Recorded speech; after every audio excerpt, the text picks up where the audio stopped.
Mga kaparokya, bago natin umpisahan ang online viewership ng dalawang noontime show sa bansa ay pag-usapan muna natin ang Tape Incorporated kung saan nababalita na nga ang muling pagbabalik nito sa mainstream media. At kung hindi tayo nagkakamali mga kaparokya ay sa GMA Network ang patungo nito. Well, wala pang time slot rather or title ng show na Tape Incorporated. Pero magandang balita ito na muli silang magbabalik. Ibig sabihin lang yan ay magkakaroon muli ng trabaho ang mga staff ng dating producer ng longest running noontime show for 42 years na Tape Incorporated. Sobrang laki nang nawala sa kanila buhat nang maghiwalay sila ng Tito Vic and Joey and legit Dabarkads. Well, nabalita na din na inokupahan na po ng dating kasama ng TVJ at Mr. T or Tony Tuviera na si Malu Choa Fagar ang posisyon as president ng nasabing production company. Sa mga hindi nakakaalam, si Malu Choa Fagar po ay isa sa masasabi nating original sa 8 Bulaga at ito din ang tumatayong manager nila Jose Manalo noon. Well, usap-usapan din at wala namang katibayan na inalis na di umano sa Tape Incorporated ang kaibigan ng Tito Vic and Joey at tumatayong presidente noon ng Tape na si Mr. Tony Tuviera.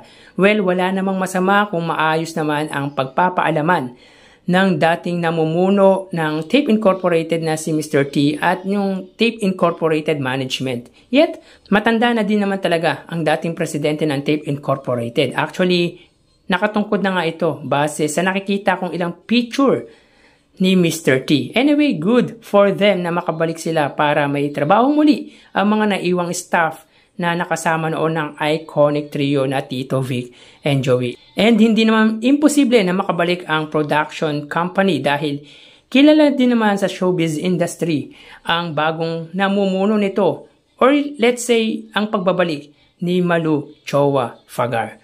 Samantala, punta naman po tayo sa highest views na nakuha ng dalawang noontime show kahapon.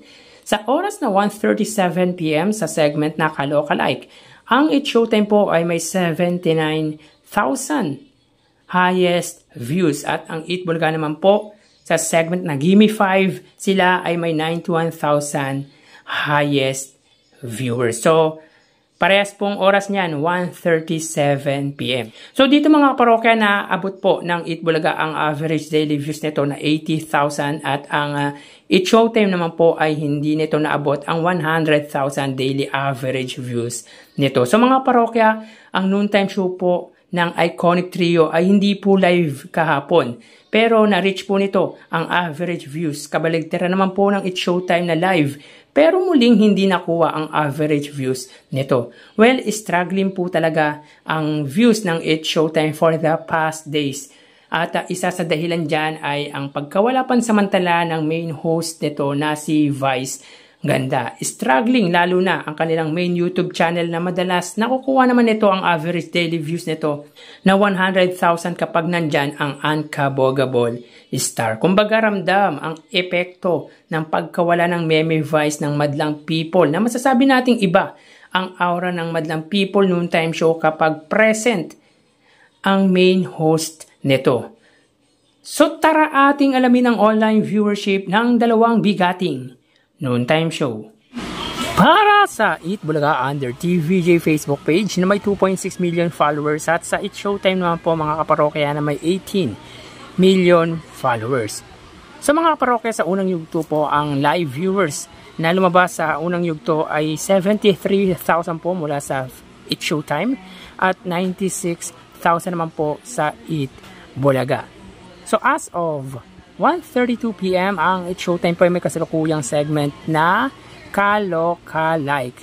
At ang 8 Bulaga naman po sila po ay may kasalukuyang segment na Gimme 5. So dito makikita po natin mga kaparokya ang It's Showtime po ay may kasalukuyang live viewers na 7,600 at ang 8 Bulaga naman po ay 5,700. So again, as of 1:32 PM, ang It's Showtime po ay may 7,500 viewers at ang 8 Bulaga naman po ay may 5,700 live viewers.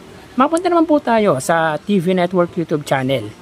Para po sa It's Showtime, under po yan sa GMA Network YouTube channel na may 36.6 million subscribers at Sa Eat Bulaga naman po, under TV5 Philippines na may kasalukuyang subscribers na 2.04 million. So as of 1:33 PM ang It's Showtime under GMA Network, sila po ay may 23,000 viewers.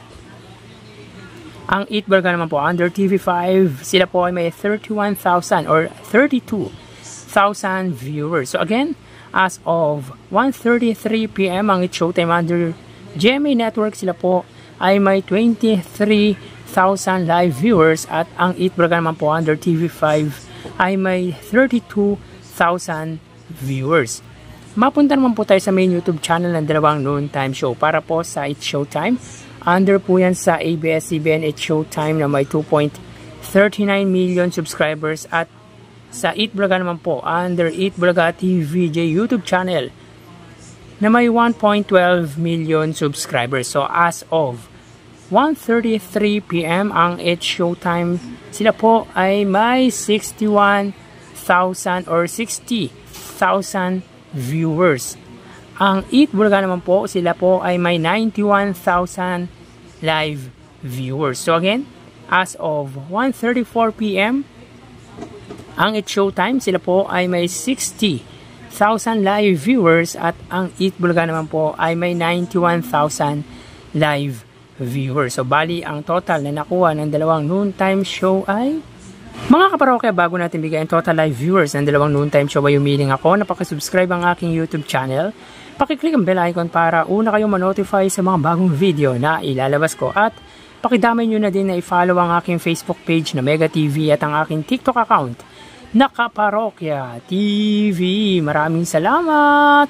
So, bali ang total na nakuha ng It's Showtime ay 90,000 viewers.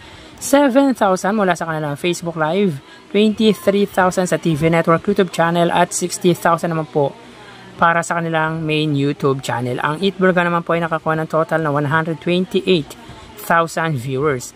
5,000 sa Facebook Live, 32,000 sa TV Network YouTube channel, at 91,000 sa kanilang main YouTube channel. So again, ang It's Showtime po ay may 90,000 viewers, at ang Eat Bulaga naman po ay may 128,000 live viewers. So yan po ang lumalabas sa kanilang online viewership as of 1:37 PM. At mamaya magbabalik pa po tayo sa uling bahagi ng ating online views update around 2 PM to 10 PM. At magpapaalam po muna pansamantala. Magsiingat po tayo mga kaparokya. Thank you and God bless.